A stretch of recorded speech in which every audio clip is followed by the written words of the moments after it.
Yes, people, welcome back to another stream on the channel. This is the Ronaldo part one interview. So, if you didn't, guys, know, there was a part one interview today that got released at 8 p.m. on UK time. Now it just ended. This a second part for tomorrow. So, yeah, man, we're gonna discuss some quotes from Ronaldo and listen. Let me just add the guest that I'm joined with. So first of all, the co-host Manny. How you doing, Manny? Yep, all good, thank you. I have to remember to unmute it. Yeah, what can I say? I never thought I'd be able to see that, but I did, and boy, am I going to have a lot to say. Yeah. Big up Football Ferrero says Vamos. Big up to you. Big up That's the Time Podcast JBT. Big up Champana. Big up yourself. AFC Flair says like and subscribe to be a gangster like me. And Hashim, big up man. And also our last guest, the Ronaldo FC. He's back. And I mean, listen, we all know who it is, Ryan. How you doing, Ryan? You caught me off guard. I am not a fan, but I just like Ronaldo. I respect him. Okay, but Yeah, I'm Ronaldo FC. Yeah, I'm Oris. Enough of Just this Ronaldo FC stuff. It's getting old, yeah? just calm down. Manny, are you part of the Ronaldo FC as well? No, but listen, I'm not going to, obviously bash people who, are really in favor of Ronaldo as saying, and who support him in many ways. I mean, personally, in terms of ability, if I were to compare Ronaldo and Messi, I like Messi much more as a complete all-round footballer. He scores goals, but he creates goals. Obviously, he makes things happen. Ronaldo mostly scores, and I know that there are a lot more attributes to his game, I'm sure. I just consider Messi to be more, well-rounded. And as someone who's rather limited in height like him, it's wonderful to see a short guy taking on the big boys and succeeding. So I suppose there's that, thing with me. Yes, but the problem I've got is whenever someone says Ronaldo, Messi always comes into it. It's just like, we're talking about Ronaldo, not Messi, guys. So yeah, you know what I mean. So Yeah, Fair enough. I do. He'll always be one of the all-time greats. How he looks after himself, as you've said, and he is obviously a sort of a beacon as to how you should keep yourself fit at a certain age, and how to stay in good condition. And I'm sure he'll continue to play until he reaches the age of 40. I don't think he's 40 yet. And he could very well end up earning a few more caps for Portugal to get him to the Magic 200, and then he could retire. Yeah, 100%. But listen, we're here to talk about the interview, the first part. Pretty sure everyone here has watched it. So for me, I mean, I'm not surprised because obviously there was some quotes that came out already in the weekend. But to sum it up, he called out Ralph Rangnick, which he already did before. Anyways, we saw some little videos. He's backing Ole Gunnar Solskjaer, which for me, I disagree with that, but I understand that because obviously, former Manchester United player, he's going to back him. Obviously, he said were they teammates, Forrest? Yeah, teammates. Yeah, and we can't forget. He actually said, "I almost joined Manchester City." For me, when a player says, "Oh, I love Manchester United, I love the club to death," but then when you say, "I almost joined Manchester City," for me, it doesn't work like that, man. For me, I don't like that from Ronaldo because clearly he doesn't like Manchester United. For me, it's simple because if he's saying out there, "I almost joined Manchester City," then that tells you, for me, in my opinion. But then, Manny, what's your other thoughts on Ronaldo's part one interview today? Do you have anything to add? Listen, I think people are going to be making a bit too much of the first part, how he said he was looking to move to Manchester City, because look, he's not the first ex-Manchester United player who's gone on to play for the blue half of Manchester. Obviously, for those people who are history buffs, Dennis Law famously did that, and there was, of course, his backheeled goal, which sort of was the final nail in United's coffin as they were relegated to the second division at that time. And then, of course, we've had the likes of Peter Schmeichel, who didn't have any such controversy because obviously he had been long since removed from that. Carlos Tevez was definitely a very controversial figure, moving very so soon after he left Manchester United. And then, of course, if Ronaldo had gone, he obviously would have wanted to, move to Manchester United to satisfy his ambition. I'm not necessarily sure if there is too much truth in that, because I'm not too sure if Guardiola would necessarily have had a role for him. And certainly if because I think Holland came this season, I believe it was last season, the season before, that he wanted to obviously join Manchester City. I'm not too sure what sort of a role Guardiola would have had for him, and maybe the salary would have, convinced it, would have, been a factor there, and the fact that they were playing in the Champions League. To me, there is always something about the fact that how he says he loves Manchester United and always will. And as I've said, he's not the only Manchester United star who went on to play for the blue half of Manchester. I wonder if, it's been some time since Alex Ferguson left the club, and obviously a lot has happened to him in terms of his own health. He was affected by a stroke. So I'm not too sure he necessarily has his finger on the pulse of what's going on at Manchester United too much. And it does seem strange as though Ronaldo would have had a change of heart after talking to Ferguson. I'd like to think that if he was that ambitious enough to join Manchester City, knowing about the facilities over there, surely he would have perhaps gone to United, seen how things were, and then made a decision saying, "I'll always love United, but I have to." Do what's right for my career. And if he had been a little bit more honest and forthright in that way, he would have been respected. Instead, he decided to join Manchester United, trying to show people, yes, I'll always love Manchester United. Manchester will always be red for me, and I'm coming back. And then after the fact, he comes and finds everything in not so perfect working order. I mean, after the fact, that little bit of, he prides himself on being honest. At least if he had been a little bit more forthright with the fans, I'm sure the fans would have been disappointed, but I'm sure they would have understood if they didn't have too much of a problem with Dennis Law moving to Manchester City and then seeing what he did to them. To be fair to him, he was distraught when he scored that backheel goal. I'm sure the fans would have been sensible enough to understand. Ryan, I'm not too sure what you would think of that, but would you say that maybe Ronaldo was perhaps a little misguided in some ways, or a little bit hasty or impulsive in trying to come back? Yeah, I think that obviously, like I say, the link with Manchester City, I understand that obviously, but the reality is, if Man City there was the only club that wanted him, or at the time in the Premier League, kind of wouldn't surprise me. You've got to take that move, haven't you? He's ambitious, like you're saying. He fits that kind of ambitious model that the City have got going for them. They always want to win everything, and that's what Ronaldo wants to do, win everything as well, still at his age. So, but obviously, he was very quick to join back at United. Obviously, once United jumped in and took over. Obviously, spoke with Alex Ferguson, of course, as well. But I'm not surprised, that he jumped at going back to United because of because he does love the club. He does, and you can see that. And if any United fans that say that he doesn't, I don't understand that, because I feel like he does, and you can tell he does. And so yeah, I'm not surprised that he jumped at coming back, because he wanted to prove that again, because he's had a lot of doubt as he's got his old, for me anyway, as he's got older. Obviously he's 37 now. He's always seems to have it. Oh, he's not going to be able to do that. Do it at this level at his age, kind of thing, and all this. But actually, he's come back, and especially last season, scoring 24 goals. That's no mean feat in a struggling United side last season. And, he's proved that he can do it, and he's sat. For me, he's always going to be a player that I fully respect, and always a player that I believe still should be playing at the top level. I don't, care what anybody says. I feel like he shouldn't. Just because he's 37, I still feel like he's got a lot left in him at the top level. I don't think he's going to be one that that'll his next move. Obviously, it looks like he's out. Going, departing Old Trafford for sure.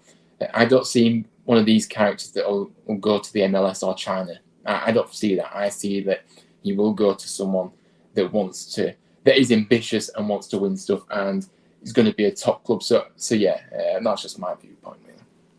Yeah, I mean, obviously we got some people in the chat saying, I mean, Hashim Niaz has said, if he's saying that he almost joined City but then went on to join United, it shows his loyalty to United.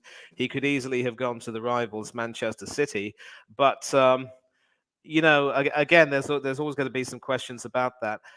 Maybe, as you say, Ryan, he probably thought as though probably saw that move as an opportunity to come back to a club he loved, a club which which still has the history, which still has its undoubted legacy, but which has been going through some tough times ever since Sir Alex Ferguson left.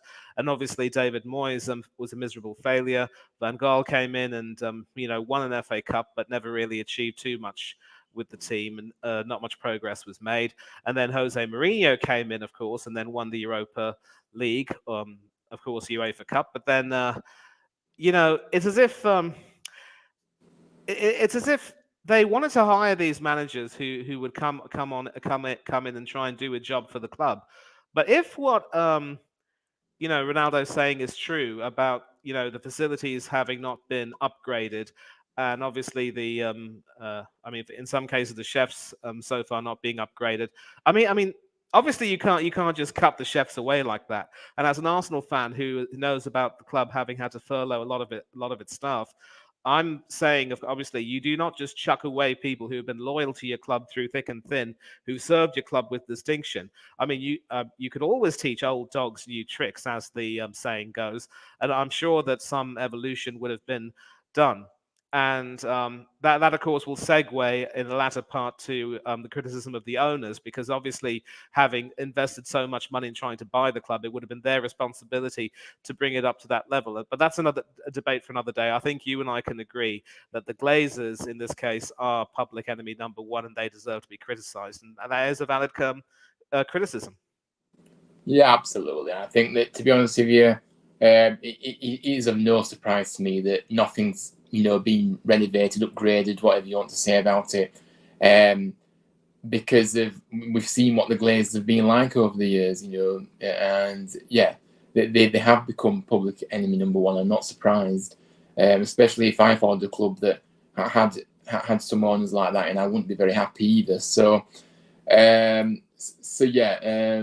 I've kind of said my viewpoint on the Glazers. I think that it is time for them to go as soon as possible, really, because they are ruining that football club, and they don't care about the infrastructure of that football club. They don't care about anything, but in terms of the club in general, and you want an owner that's got the club at heart, but also not to take the mickey out of the club as well. I think they really have taken the mickey out of that football club, making as much money as they can out of Manchester United, and claiming that they've spent money on big players when in reality they haven't. They've got it from other sources, of course they have, and anyway, that, like I said, that is a debate that we can go on forever with. But yeah, it is a debate for another day, and it sort of goes back to my earlier point that maybe Ronaldo should have done some investigative work, taken a look at the infrastructure and the facilities before deciding to join Manchester United, rather than rushing impulsively. And I guess he's the type of person who always follows his heart, but maybe this is one occasion where a little reflection would have been desirable in that case. And of course, obviously, what pulled him towards Manchester United was the presence of Ole Gunnar Solskjaer, the United legend, of course, famous for extra time against Bayern Munich and Barcelona. And he was obviously brought back to the club as sort of a sentimental pick to replace Jose Mourinho, who literally burnt so many bridges with that club, and rubbed so many people up the wrong way. It is uncanny. And anyone who says that Mourinho should be considered a special one, I'm sorry, I don't want to have a manager who may come in and win you some silverware, but who will end up seeing things go completely to pot and end up, leaving clubs at least slightly worse in a worse situation than when they joined. It's what he did to Manchester United. It's what he did at Tottenham. Of course, he was able to win the Conference League with Roma and prove that he really is a special one. To heck with that. Let's see how well Roma do this season, and then we will, really pass judgment. But enough of that. Solskjaer came back to Old Trafford. He steadied the ship. and I believe he was able to get Manchester United to second in the Premiership behind City, which is definitely no mean feat. That ended up ensuring that they would return to the Champions League. And of course, Ronaldo obviously thought that with the club in the Champions League, of course, it was a match made in heaven. And maybe this could be the springboard to returning to bigger and better things. Sadly, I don't think that of course was the season, if memory serves me right, that United lost the Europa League final as well to Unai Emery's Villarreal. So Ronaldo wasn't a part of that. But again, at least, look, they got second in the league. They were back in the Champions League. Things were starting to look up. And what seems to trigger a lot of things over here, Ryan, is the decision to sack Solskjaer, who had done really well before. And it is kind of disappointing in a way, because when you have a person like Solskjaer, who obviously is a United legend, but who has served his apprenticeship as a manager, unlike a certain good-looking Spaniard in North London, he obviously was trying to take the club in a different direction, obviously trying to move it forward and try and start the process of coming back. But then when results started to consistently get really bad, and mind you, they were still in the Champions League when Solskjaer got sacked. I wonder if that particular decision to sack him had any real effect on Ronaldo personally. And I wonder if, I mean, we can talk later on about the decision to bring Ralph Rangnick in, but how do you think Ronaldo personally would have taken that, and how close do you think he was to Solskjaer that he would have taken that personally? Yeah, I think that, kind of seeing, obviously tonight with the interview kind of thing, you could tell he got that connection with Solskjaer, likes him, he gets on with him really well, he respects him a lot, like he said in the interview. So I can imagine that it did affect him, to be honest with you, because, like I say, it goes back to the fact is that football clubs nowadays are too quickly to sack a manager if it's not going so well. We know how it is now. So I think that it will have affected him massively, and I just think that it was definitely a massive mistake for them to do that and jump at that, because you could. It was built, it wasn't ever going to be an overnight thing. It was always going to be a building process that took time, of course. And I just think maybe they should really have stuck him with Solskjaer really, and instead of appointing some. But anyway, we'll get into that. But yeah, I can definitely see it will have affected him, and it has ultimately, hasn't it? So yeah. Yeah, and obviously Arsenal disagree, saying that results dictated that he had to be sacked. And of course, this whole debate also is a reminder of the Chelsea and Tuchel debate, because Tuchel did actually achieve a great deal with Chelsea, as we all know, but sadly, bad run of results meant that he also had to go. And obviously, when you take a look at what he was able to accomplish with United after taking over from Mourinho and sort of bringing back that feel-good factor. It wouldn't have been, too long, in my opinion, after they'd gotten through that hump, that maybe things would have gotten a little bit better, and things would have been quite good. And maybe, as you might agree, Ryan, the combination of things behind the scenes made Solskjaer's position untenable. And in the end, the club decided that he had to leave. I mean, obviously, Ronaldo felt affected by that. Maybe, I don't know if it necessarily, hurt him in some way. And then, of course, we had the issue of, obviously the personal thing which came to him. I think maybe that season he felt as though it was sort of coming in a cascade, as it were. But Aris, now that you're back, I was just asking Ryan how Solskjaer's sacking would have affected Ronaldo. I know that you think that Solskjaer should have been sacked, but could you understand where Ronaldo was coming from, perhaps? I think so. Yeah, I do think so, because they were teammates, and then so now Ronaldo speaking out saying, "Oh, he basically said that he thought Ole Gunnar Solskjaer wasn't that bad compared to Ralph Rangnick." But I do understand Ronaldo's emotions right there, because it's his teammate and he wants obviously all the best for his teammate, and for him obviously to get sacked. I understand Ronaldo's frustration, but I don't know. Him calling out Ralph Rangnick for me is a bit wild. But going back to the Oli thing, I do understand, because they were former teammates, and it would hurt Ronaldo for him to get sacked. But I think I missed a huge ton of comments, so let me just go through them one by one quickly. So then we're gonna go to the top. So Hashim said, if he's saying he almost joined, that shows his loyalty to United. He loves United. Well, I don't. Well, That's a stream for another day. I don't think Chris came out with that looking that bad. To be honest, shows that you cannot jump to conclusion. Part two could be explosive though, 100%. I did discuss this in the back room. Yeah, man. For me, part two. Big up Zoe, probably doing well. Chelsea fan, big up yourself. Joe, I still don't rate Ronaldo as a player at all anymore, but I respect what he said in the interview. It depends what you're talking about, Joe. If obviously him calling the Glazers, I mean, yeah, I understand. Yeah, listen to say like the stream. Yeah, we've got 8 people watching. Make sure you guys do smash the likes, subscribe if you're new. Just do the good stuff, man. Show us some support. Zoe, hi, bro. You're looking forward to the World Cup. Bobby, man, good to see you in the comments. Hope you're doing well. Big up yourself. What else? What else? Bobby K, big up. Yeah, man, you gone. I think you'll say something. Yeah, so obviously we were talking about those factors, and then the biggest bombshell in that interview for me was the decision to hire Ralph Ragnick, and it might perhaps have only been for a 6-month transitional period, and maybe he would have possibly been brought in to try to change the structure. So if the structure still wasn't really good enough. Come the start of this season, it just asked the question what Rangnick's role was and what exactly he was doing. And obviously, someone like Ronaldo, who, as he mentioned to Morgan, had seen nothing but the best in terms of facilities and infrastructure at both Real Madrid and Juventus, because obviously those clubs take winning quite seriously.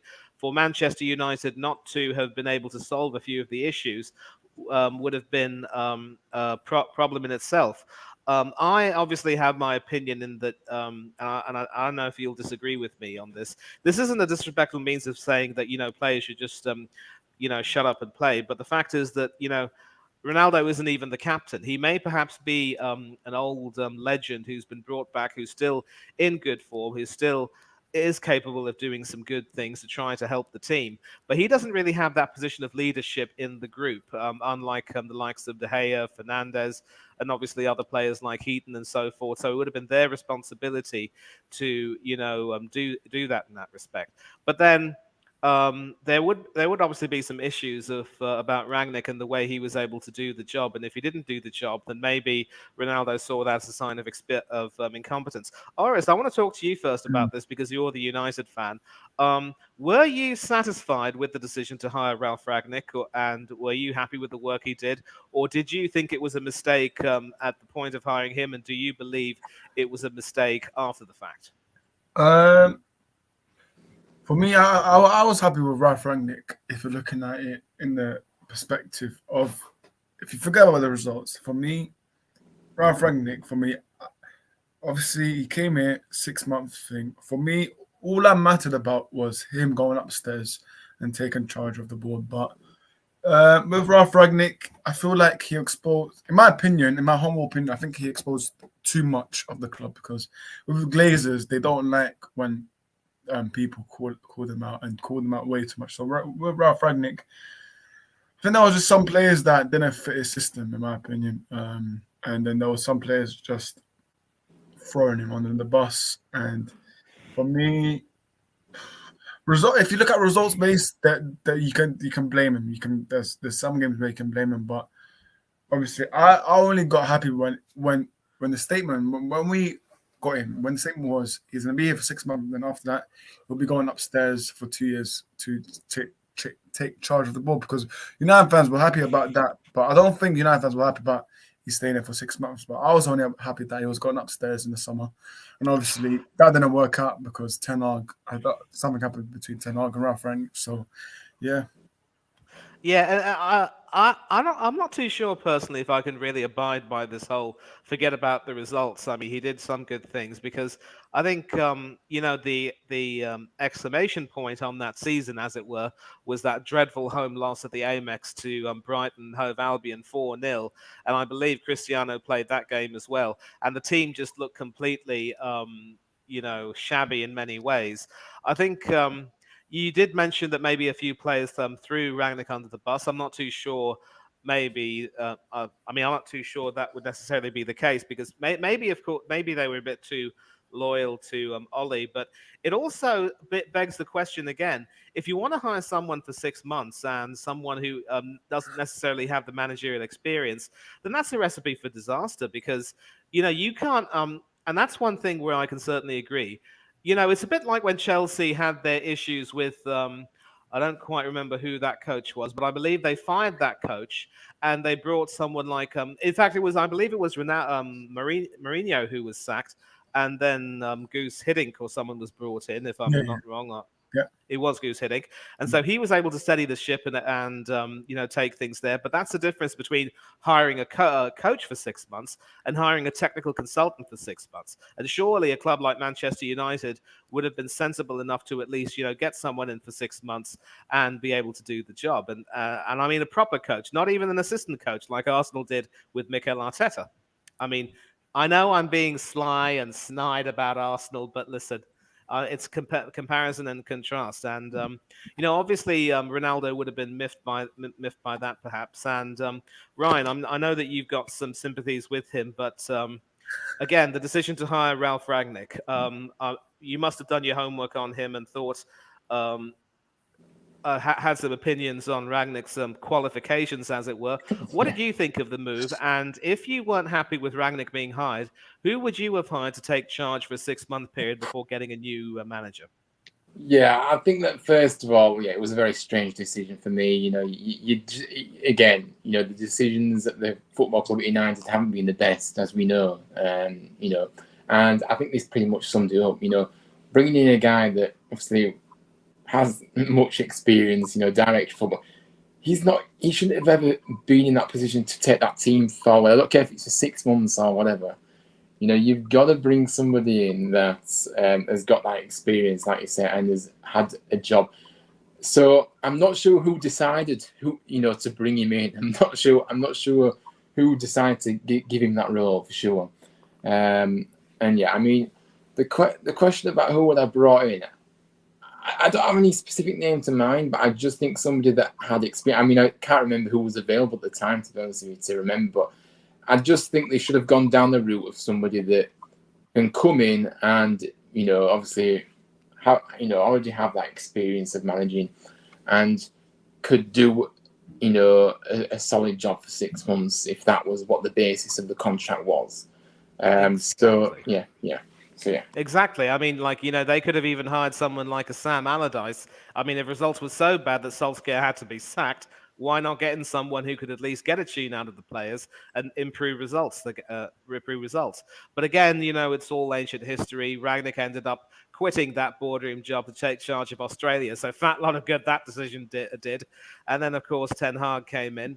And that was some sort of the season when Ronaldo decided that, in spite of the wonderful tributes that he received on the sad passing of his young twin son, that maybe he had done his dash at United. He didn't see any way that they were going to really, evolve, and that was the decision when he wanted to leave. And you know, that should have been the signal, in my opinion, that he should have left because I know that you're a Huddersfield fan, but I'm sure a lot of your elder relatives will know about.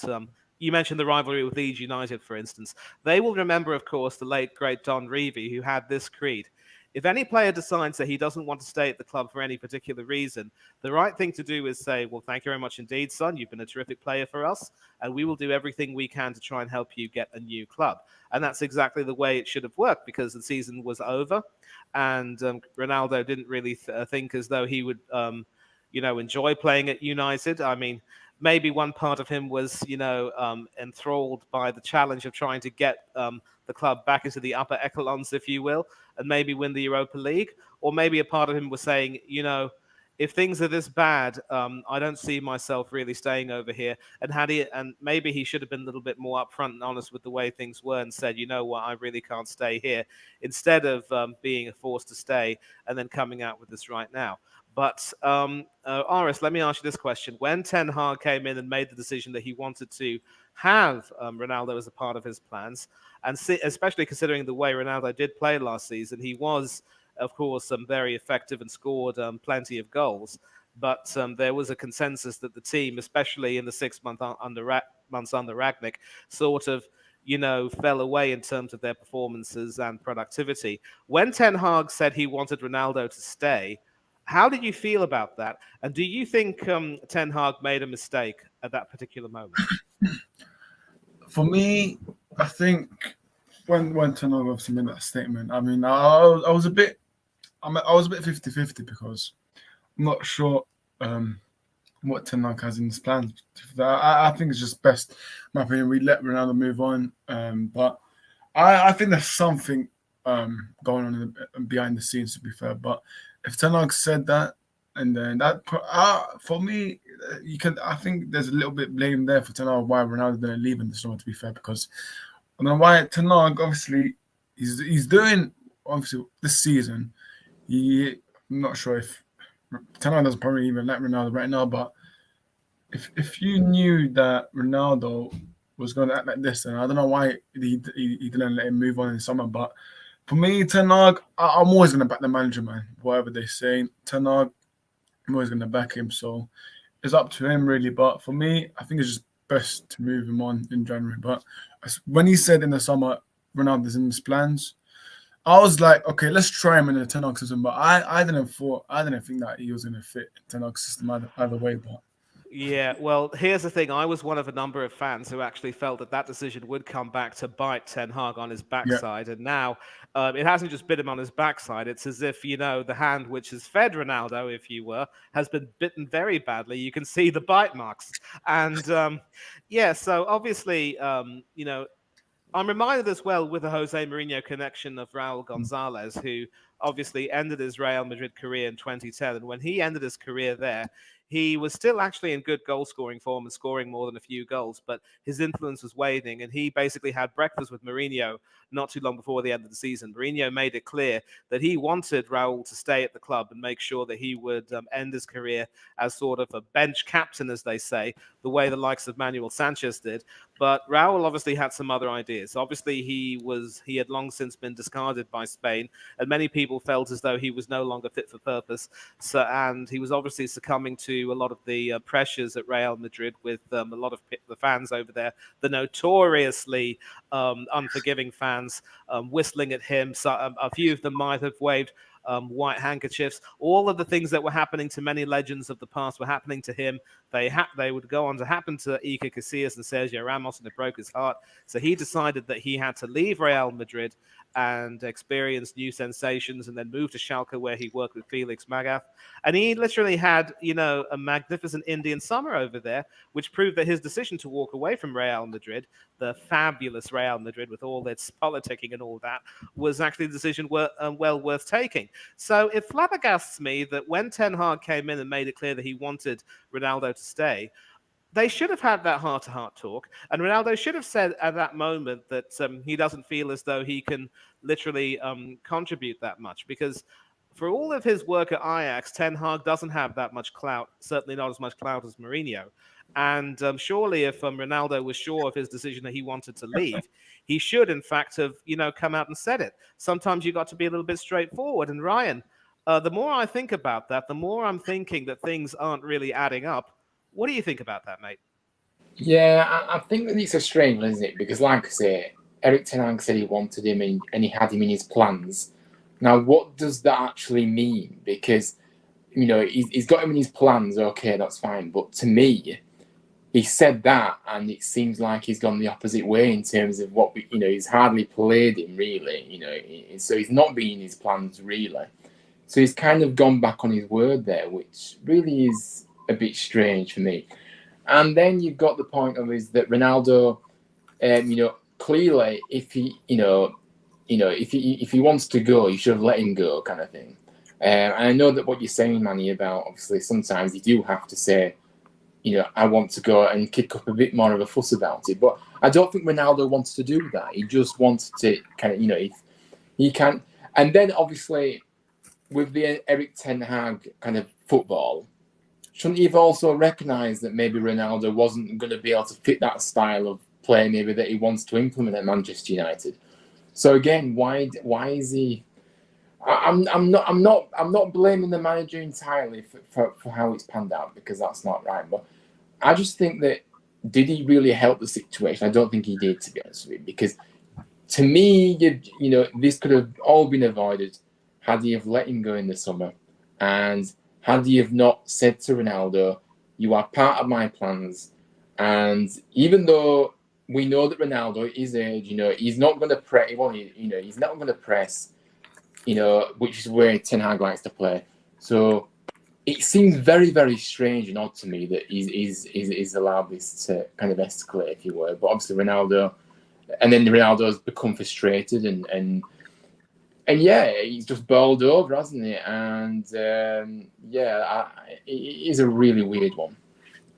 I suppose in mitigation, we can say that since Ronaldo was allowed to start the first two games of Eric Ten Hag, only to see the team concede 6 and only score 1 goals in defeats, maybe Ten Hag came to the conclusion that Ronaldo wasn't quite up to it, and maybe he was, bowled over by Ronaldo's stats last season. So clearly, there is a great deal of naivety on Ten Hag's part. I will give him his chops. I mean, I will give him some credit.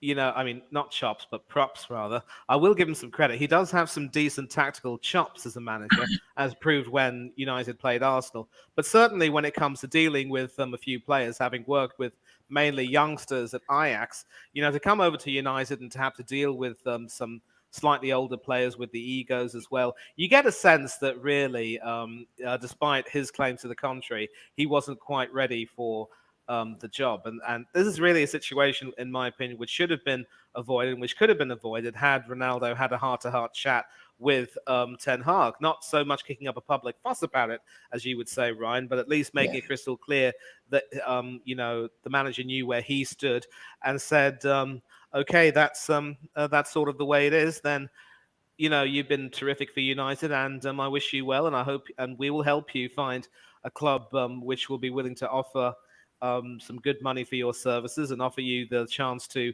fulfill your ambitions, as it were. At least get some playing time before the World Cup with Portugal, and that's how it would have worked out. But history obviously dictated otherwise, and Ronaldo stayed on. And then, with regard to the promises made, this is where sometimes hubris kicks in. I'm reminded in many ways of, with a basketball connection, of Michael Jordan. And I think, obviously we don't get many basketball fans back in the UK, but a lot of people will know about Michael Jordan's stature as one of the legends of the game. And of course, if you've seen the film Space Jam, which is still one of my favorite films to this day, you'll remember the story about how it was sort of intertwined in that break he took between his first set of 3 championships and the second set of 3, where he retired in between, then came back. Of course, he came out of retirement the second time to play for a different team, and that really showed that although he still had some flashes of ability, even brilliance, as it were, clearly his best days were long behind him, and his fitness was so dreadful. But instead of being willing to take more of a reduced role for the sake of the team, sort of coming on as a bench player to provide a little bit of impetus, which would have, rested his knees a lot more, he practically insisted on playing as many games as possible. And even the coach at the time, who was his former coach at the Chicago Bulls before being sacked and replaced by Phil Jackson, Doug Collins never had the guts to say no to him. And I think big criticism is that all his life, everyone has said yes to him. Yes, Cristiano. No, Cristiano. 3 bags full, Cristiano, and all of that.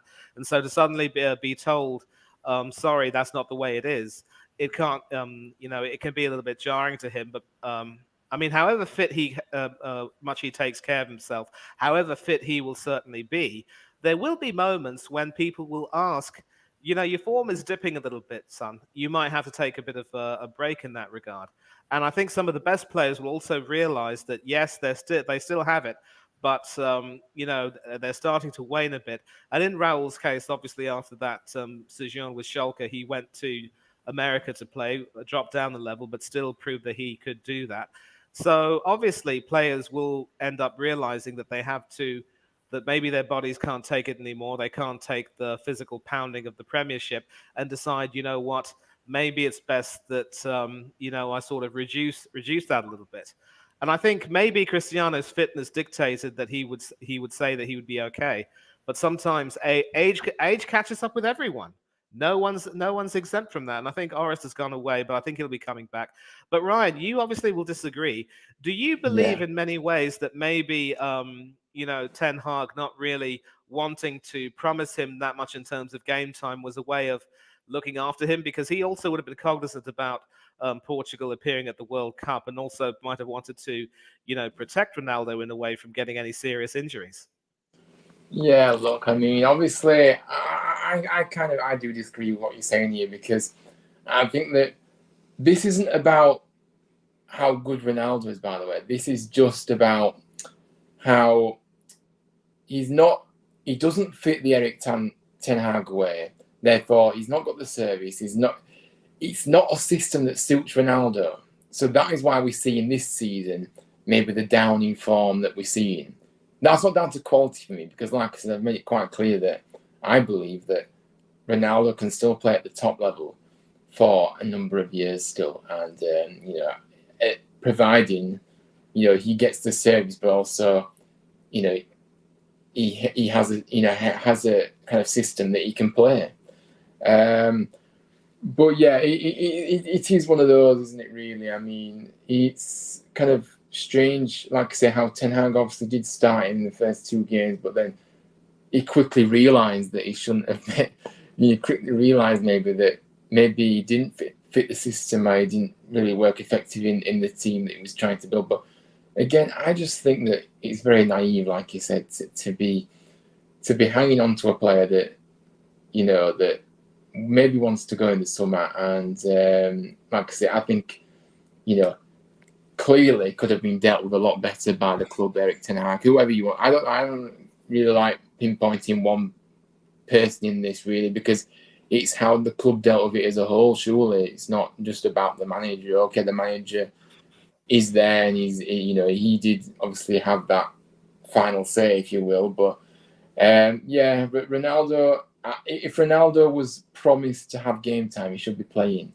But if I don't know the conversation that they had this season, so I can't really say. But to me, for Erik ten Hag to say he had him in his plans, he should really have stuck to his word on that one for me. And this is, maybe the performances, he realised that he wasn't as effective in his system that maybe he'd like to build. But I don't know. It's a difficult one, but we'll just have to see what happens next. But yeah. I get that. But let's be very clear. When a manager says that a player is a part of his plans, he keeps his card close to his chest. He doesn't really drop the ball and say specifically what role that person is going to play. And of course, with the club having dropped down to the Europa League, maybe he felt as though he wanted Ronaldo's European experience and expertise to help try and win that piece of silverware, because it's a bit like the approach that Arsenal are taking, because obviously, we want to try and do as well as we can in the Premiership. We are top of the league, 5 points clear of City, so we can certainly dream about winning the league. But in addition, winning the Europa League would guarantee us European silverware. So sometimes, you have to be able to juggle the team in that respect, and that's probably what Ten Hag was trying to do. But Orest, I was speaking with Ryan about maybe how age, might be starting to catch up a little bit with Ronaldo, and obviously he can't really play in that system as such. But Ten Hag obviously wanted Ronaldo as a part of his plans, and some promises were made. I'm not too sure what promises were they. I don't know if we can really speculate them, but do you really believe that those promises should have been made? I mean, I'm not sure, man. Ten Hag, for me, as you said, money. For me, when I watch Ten Hag's press conference, he only doesn't like to say that much. Like if a reporter asks him, "Oh, can you confirm if this player is starting or not?" He will not answer the question. He will say, "Okay, he's part of the squad, but that's it." Ten Hag is that type of manager to say, to like, basically he's the type of manager to keep things a bit quiet.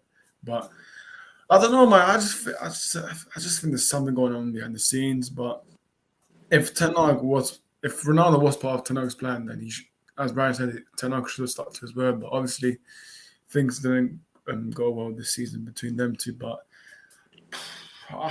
for me, Ten Hag, as I said, he likes to keep things quiet and do more behind the scenes. And obviously, we've seen against after Tottenham, but how we sanctioned him. So that's my opinion. But obviously, when you're talking about the beginning of the season, when Ten Hag said that Ronaldo's part of his plans, then I don't know, man. Maybe he should have stuck to his words, and maybe he should have played the more matches. But obviously, I think maybe fitness issues was part of the reason why not. Yeah, that's mine. I don't know. I don't know too much about the fitness issues because I'm sure Ryan will tout this. This is a player obviously who looks after himself quite well. Just because he didn't come recently, that's why. Maybe. I mean, that's another debate which will sort of segue into the second part, which we will talk about as well. But again, we can never forget during Euro 2021 how he threw away the bottle of Coke, which was in front of him at that table at the press conference, and instead slammed a bottle of water, saying, "Drink water, not Coke." So that gives you an idea of how obviously he takes his fitness very seriously. And for that, I can certainly appreciate that. The only problem is sometimes when it comes to the finer points of athletes, as you get older, you will start to lose perhaps a little bit of pace, and sometimes that pace can make the difference. And of course, there's an example of Kevin Keegan when he was playing for Newcastle against Liverpool and Anfield. I mean, that was a classic thing. When he realized that he wasn't really able to get that turn of pace that he wanted, which made him such a star for Liverpool and in Germany, and obviously for the England national team, he decided that he couldn't really hack it anymore. But maybe Ronaldo feels as though he's doing the tests very well. He's doing everything he has to do. I mean, again, none of us are privy to what's going on in the training sessions, so that is something that we will have to. All we can do is just speculate. And I will obviously say that things were going really well because. He scored against Everton coming on as a substitute, and then there was that stunt where he didn't come on when United were playing Tottenham. And then not too long after that, he was given the captaincy, and there was another episode where he, threw it on the floor. I mean, I really cannot, defend that sort of behavior if it is true. But again, I really don't want to comment too much on that. And it just sort of makes me wonder. Because it seems to me, by doing all of those things, that Ten Hag was doing a lot to try and, offer Ronaldo some olive branches and really try and, integrate him and make him feel as though he was still important. And obviously, with the way things were going, obviously the team sort of needed to rebuild a little bit, and there would be some road bumps, some bumps in the road along the way, whether it was not qualifying from the Europa League group as group winners, or the 3-1 reverse to Aston Villa at Villa Park.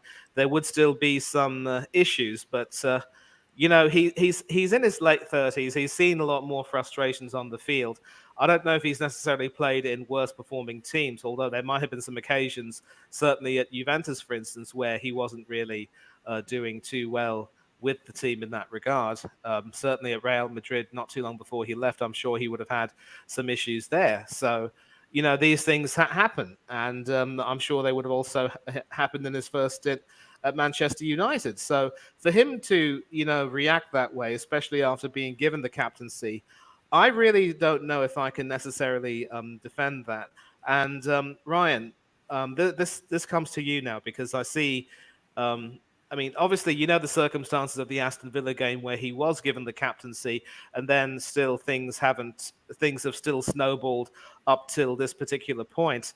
Do you believe that maybe by doing what he's done, he's sort of smeared Ten Hag in a way? Because I mean, obviously, leaving the talk of promises aside, when you're offered the captaincy, surely that should be a sign that Ten Hag is willing to, have you as a part of his team and sees you as a part of the solution as opposed to being part of the problem.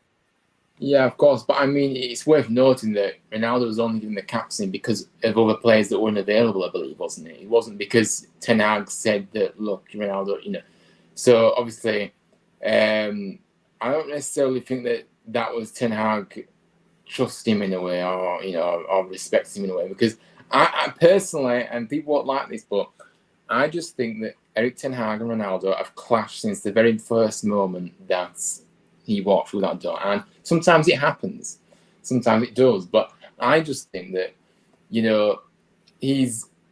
Ten Hag has frozen him out a lot of the time, and then when Ronaldo has been in, then fans have said, well, if Man United have lost, it's Ronaldo's fault. I don't necessarily agree with that. I think you've got to look at the system. You've got to look at what is going on in the games. If Ronaldo doesn't get the saves, or you don't play a system that suits Ronaldo, he will not be able to perform to the best of his ability, because nobody will be able to. But it's one of those. I think that the captaincy, okay, I'm not excusing his behaviour, but the problem is that because we're all human beings, right? And we all have them moments where we let our emotions get the better of us, right? But because it's Ronaldo, okay, he's in the spotlight. Everybody has eyes on Ronaldo. Let's be honest, one of the biggest footballers in the world. But and that is the difference. But people forget that he's human. He will react hastily sometimes. Yes, I agree that sometimes he'll probably look back at what he's done over the past few weeks, months, whatever, and regret quite a lot of the things he did. But the reality is, he's human. He's going to make mistakes. He's let the frustrations of what's been built up inside, with everything else that's been going on in his life as well, tied on top of that, by the way, and not playing games. Ultimately, he wants to be playing games. I don't buy the fact that he can't play. I'm not saying this is not about playing every game, because I'm pretty sure Ronaldo would accept that, playing the majority of the games, but not playing all of them. Granted, but he hasn't even had that, this season, and that is where the frustrations have lied in, because ultimately he wants to be playing. He believes in himself. He believes that he can still perform at the highest level. I don't buy the fitness issues, because how dare you question somebody that's dedicated his life to fitness, and and how his nutrition and everything's on point. So the fitness isn't an issue here for me. I don't care what anybody says. Okay, he's 37. He's lost pace. He's a bit he's a bit slow, but don't question his fitness, because there's no one as dedicated as him about his fitness. Let's be honest, and he's always been that way. So yeah, it's one of the. I have my viewpoints. I respect both your viewpoints as well. Of course, I do. But maybe I just see it a different way, and that's not because I love Ronaldo, because I've been a big admirer of Ronaldo, for years and years. Where he's come from, how he's achieved, what he's done, everything. I just love him. But this isn't about being this fanboy of Ronaldo. This is just me giving my honest opinion about how I see it. So yeah.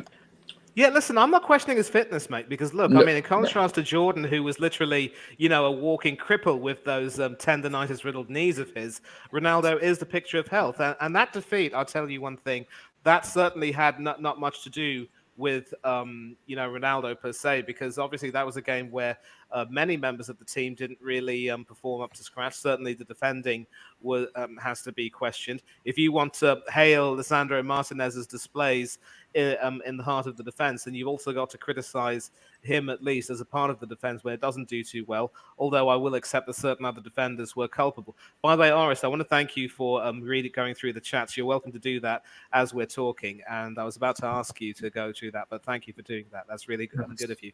So yeah, and it's also worth noting, Ryan, that David De Gea was starting in that team. So normally, given his seniority, De Gea would have been made captain over Ronaldo. Right. My fault. I thought that there were missing players in there, that maybe Ronaldo. I think it's just that Bruno was missing. That's why, Ryan. Bruno was missing that. Yeah, no, but I say, Manny, I thought it would have been maybe De Gea that would have stepped in there at that point. I don't know I don't know how it works at United. If they've got a vice captain or whatever, I don't know how it works, but maybe not then in that case.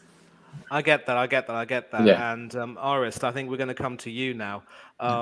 Yeah, obviously. So you saw. It was clear that the captaincy being awarded to Ronaldo was certainly a sign of Ten Hag being willing to, do whatever he could to reintegrate him. And obviously, the season again isn't even half done. So there would be more games to play. Games are coming thick and fast, as you know. You got to play the Europa League playoffs against Barcelona, which will determine how far, whether you go far in the Europa League, and maybe how far you can go. Because if you can beat Barcelona with Lewandowski and company, that should give you, at least in theory, a modicum of confidence. So, given Ronaldo's experience, his stature, and obviously, the fact that he was given the captaincy, personally, I just want to ask you, and please, you could just try and tone down your criticisms if you can. How disappointed were you under the circumstances, given the efforts that were taken, obviously, to reintegrate Ronaldo, as it were, especially after that, incident against Tottenham? So you're talking about the season. For me, obviously, as you said, I'm not gonna go too far, but I just think that the goals for me, he obviously hasn't scored the goals that we wanted him to score. I think it's just been different with Ronaldo this season, man. For him, so he walked out early the Tottenham game. He didn't want to come on as a substitute. I understand that, but also it's quite unacceptable to do that. But obviously, with Ronaldo's stature, he wants to play every game, and I feel like if you look at Ronaldo's perspective, he feels disrespected to be on the bench almost every single game. So I understand where in Ronaldo's perspective, but obviously as a United fan perspective, listen, I've been disappointed with Ronaldo, man, heavily, because I feel like whenever he starts, it's like all our forwards will want to give all the chances for him and not think about themselves or that other teammates. They all want to think about Ronaldo, which something is okay in certain moments, but that's not how you should do it. But yeah, this season, just as I said, if you're talking about before the interview, then I haven't been happy. Like, we've lost one game out of 12 matches, then that one was Ronaldo captain, and we lost 3-1 to Villa. So I think with Ronaldo starting, I think we do look a bit worse. But for me, I think it's time to move on, move him away in January. Maybe go to, I don't know, into Miami, because David Beckham's team, or Yeah.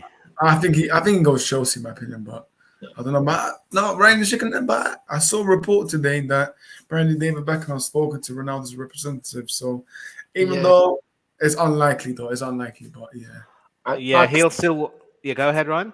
Yeah, sorry, Manny. Like I said, for me, I just can't see Ronaldo doing that, because he still believes ultimately that he should be playing at the top level, and I don't see a player in there that'll be quite happy to go over to America and just get a big wage and just play. He wants more than that still. I think he goes Chelsea, I think he's going Chelsea. He could. I mean, listen, that ambition which is burning inside him, that dedication to fitness, as you say, Ryan, those are some redeeming qualities in him. And I think the tragedy of this interview coming out right now is that, I guess, with the World Cup now coming, it's sort of like a chance for every single team to recharge their batteries, return to center, as it were, and then sort of reassess and realign their priorities after the tournament, when, hopefully all of the shenanigans, the pre-World Cup shenanigans have so far died down. Certainly the fact that the World Cup is in the middle of this season has not helped anyone in many ways, because obviously Ronaldo would have had Portugal's fortunes in mind. And also what really jarred me, and I think a lot of us can remember this, is that his reaction to, obviously the aftermath of that whole Tottenham incident, we all know what happened that day. He didn't come on, and then he walked down the tunnel. And then when he made his apology on social media, what struck me in many ways was it wasn't so much a direct apology to Eric Ten Hag and the Manchester United team, but as a means of saying, I've always been a very professional person. I've always been someone to whom youngsters look up. I've always looked up to my seniors in the team, and I'm sorry for not setting that example. I pledge to do better, and we move forward. But I could perhaps try and look that up on Instagram maybe, and try and share that with you. But what struck me, and I can definitely confirm, because of course once you put something on social media, unless it gets deleted. But what I'm saying, Oris, is that once you put it up on Instagram and Twitter, unless you delete that particular post or tweet, it will pretty much be there for posterity. And in some cases, mind you, people make JPEGs out of that or memes out of that, and that will stay there for posterity. So, had he at least, shown a lot more genuine contrition in that post he made. And I will actually, in fact, try and look that up right now because I'm able to do so. But what I will say, and I will throw this to both of you, Ryan, you can go first, and Norris, you can follow. I will say that had his contrition been more, genuine and certainly been more direct to the fans and the manager and his teammates, it would have been. At least there wouldn't have been that much tension surrounding that, and that would have been a sign of a player who was also willing to, pull his weight and try and improve relations. But in many ways, that particular post, and I am going to look for that right now, was sort of the precursor, as it were, to this particular interview. Um, Ryan, obviously, you may feel as though Ronaldo likes being his own man, and maybe he had his reasons for not wanting to do that. I mean, no, I'm not going to say that. Obviously, you believe that Ronaldo is more or less his own man. You believe in him, and I'm sure that he um, you admire the passion with which he plays, and obviously you believe that he, wears his heart on his sleeve and gives everything out on the pitch. And I will, while you're speaking, I will draw that thing up and share that. Do you believe with that post he made on social media, should he have been a little bit more explicit in his contrition? Should he have been more specific? And how do you think that particular post in question um, how much damage do you think that post would have done in many ways? Yeah, I mean, obviously, it didn't look great, did it at all? I mean, obviously, again, we don't know what's going on behind the scenes here because the fact that he didn't actually publicly kind of, apologize to his teammates, the manager, and the fan. I just think ultimately he feels like everybody's on his back. Everybody's on his back at the moment. Unfortunately, I think that he feels like the fans are kind of criticize him a lot. A lot. He knows that he's not stupid. He's seen that maybe that we don't know what's happened with the manager. Obviously, I still feel like there's some kind of friction going on there from the very first moment. They just haven't clicked really with each other. His teammates, you don't know what's being said around the place in terms of his teammates and how he's getting on with those as such. So yeah, but I think that he definitely did. He did do some damage, but ultimately, Ronaldo's always been the person that he won't just. He's always been that person that's going to just be honest, and if he feels like he should be putting out a post like that in his own way he feels is right, then so be it.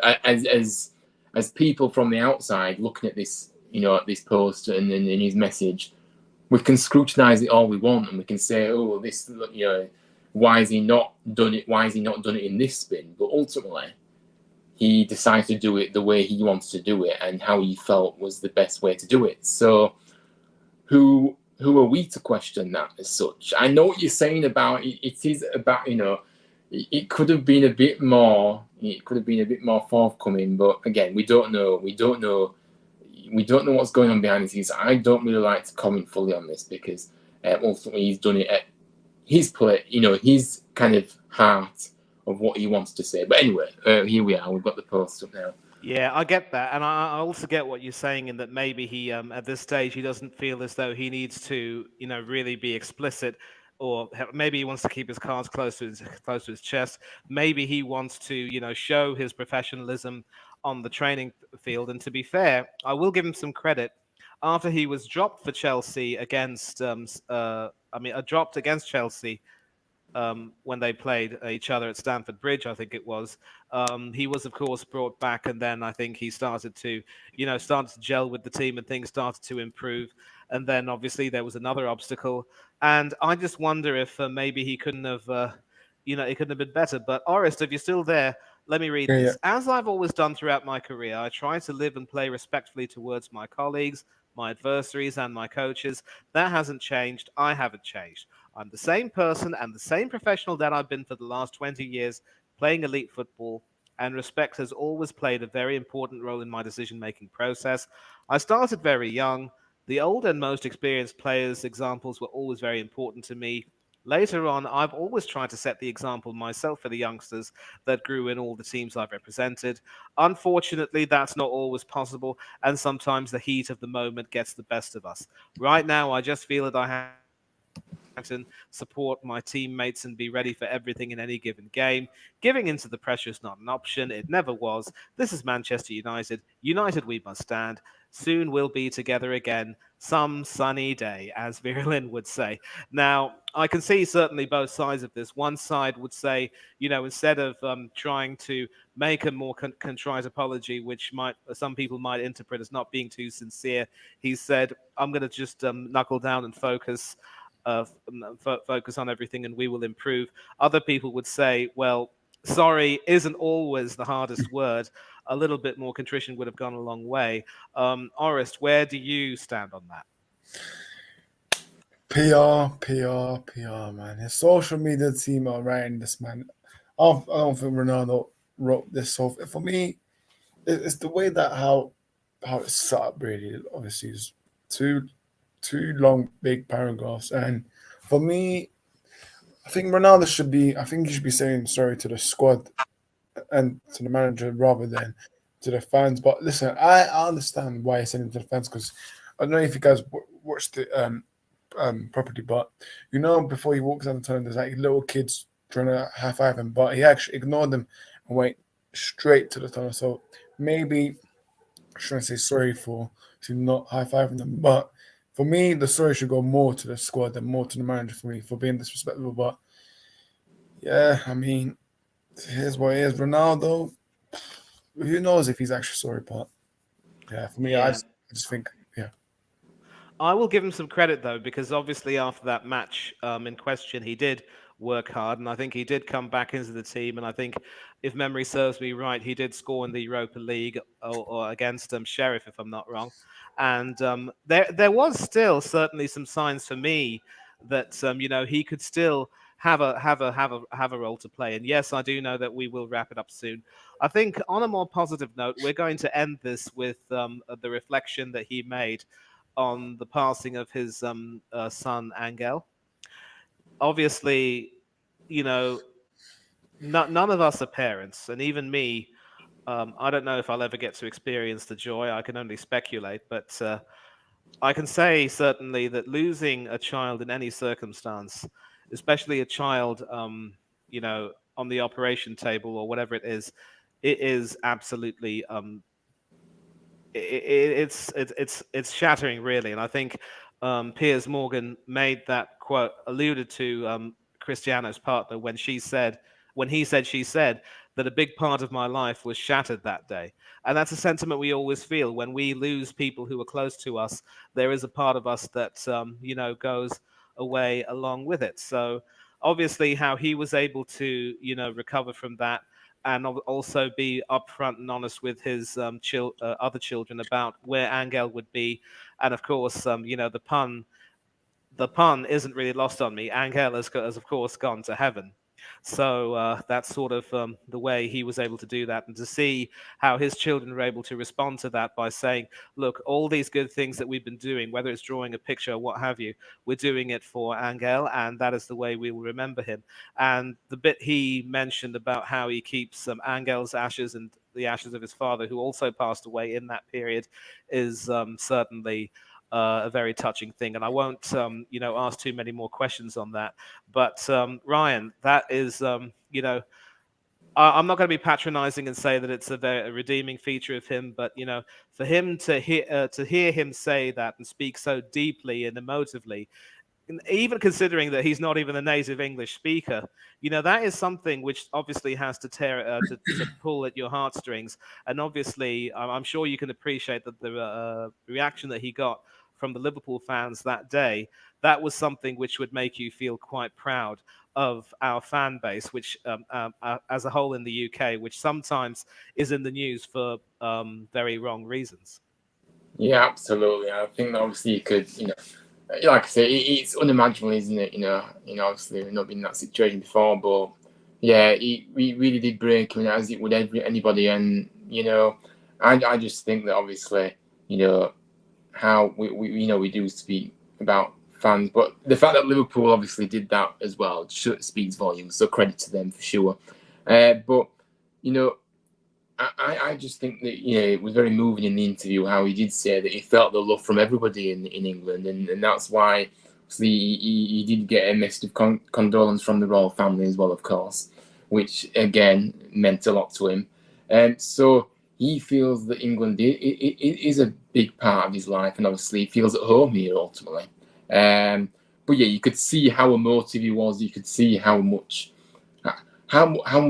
he's been through lately, really, because it must have been absolutely awful for him and difficult for him to keep going, really, if I'm honest with you, because and that just shows the mental resilience of this guy, by the way, as well. And obviously he's learned that over the years, obviously being in the football, you've got to be that resilient and things like that, and he's shown his mental toughness for sure. Over these coming months, but very heartfelt, very emotional, and he's great. Like I say, it's great that everybody united in that moment for Ronaldo and showed him some love, as we could say so, and so some lovely messages from everybody around the country for sure.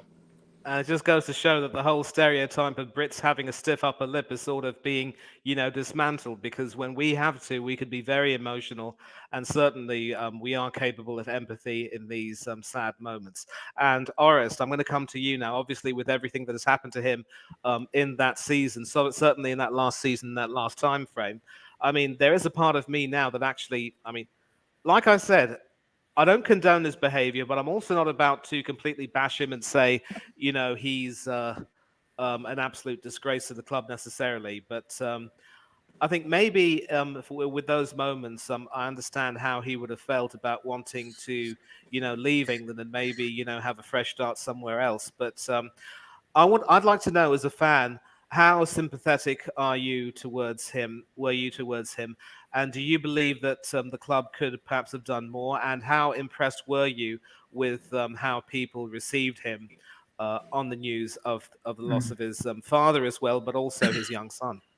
For me, yeah, it is sad that obviously his twin son, one of them that died. That is a sad news. But also, I think on the same week we played Arsenal, I was actually at the game, and to see Ronaldo still wanted to play football, it shows that how much he loves football, really. But now it takes big dedication for a dad that's just lost his baby son to still continue playing football, which for me it is. I do feel a bit sympathy for Ronaldo, man. That is big courage from him there. And for me, I already said with Ryan that the club executives, that they were shambles, man. This summer, apparently, when Ronaldo's daughter, 3-month daughter, was in hospital, and the club that they didn't believe in. Like, for me, it's just for me that the blame goes to the club executives for that, because for me, family comes first before football. And for me, if Ronaldo has to go visit, I don't know, in Portugal to see his daughter, so be it. Let him do that. I don't understand, but obviously Ten Hag wants every single player in preseason, and obviously he's disappointed that Ronaldo missed a lot of preseason. But for me, he's got to prioritize his daughter over football. Like, I wouldn't mind that, but if it was true, that's the thing. But I don't know if I still believe him, to be fair, because there was Yeah. reports that he was on strike as well. So, yeah.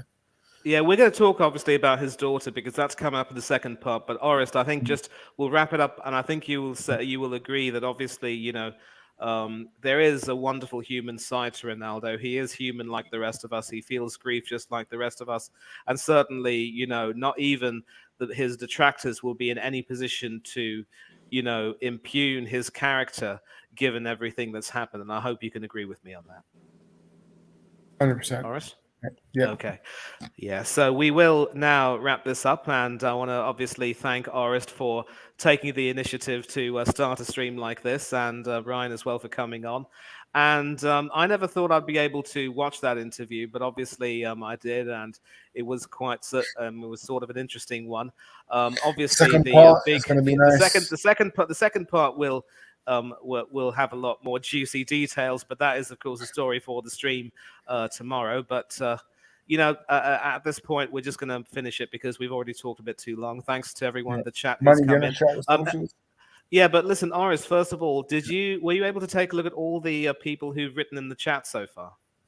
Yes, I have. So everything from when that says Manny speaking facts, I think I've already said that. Yes, he didn't was back there. He's second to I've already put that. And Sohib said, and Cuckoo, yeah, he's already out of World Cup. I feel Already bad for him, Cuckoo, man. I feel bad. He's a very good footballer, but it is what it is, man. They blame the people that decided to put flipping World Cup during the middle of the season, man. That's shameful on you guys, but money talks, man. But yeah. Exactly. And but once again, we will wrap it up now. Thanks a lot for coming on, and thanks, Oris, as well, for starting the stream and giving me the chance to sort of semi-moderate this discussion, if you will. Once again, if you want to catch me on YouTube, I don't have a channel of my own, but you can catch me on several other channels. Huge big up to Oris Talks Football for hosting this stream as well and for making me a part of their team. It's always terrific to be involved with them, and I hope to be involved with them a lot more. Also, shout out to Del Boy Gunner TV, S. Featley TV, Coach's Corner with Hanno Trollope, Tony Claude Gunner TV, Danny AFC TV. Huge shout out as well to Up the Cherries in All Departments, the Bournemouth fan channel. I will be doing something with them this week, and certainly starting from the new year, you will see a lot more of me there, and I will make sure that I share that with all of you, and hope you can check that out. Terrific people with great content as well. Socials, catch me on Instagram, Manny Thangatherai 1981. Twitter, Thangatherai 1981. So that's my full name / surname and my year of birth. And I'm always happy to come on and talk football with like-minded fans of all ages.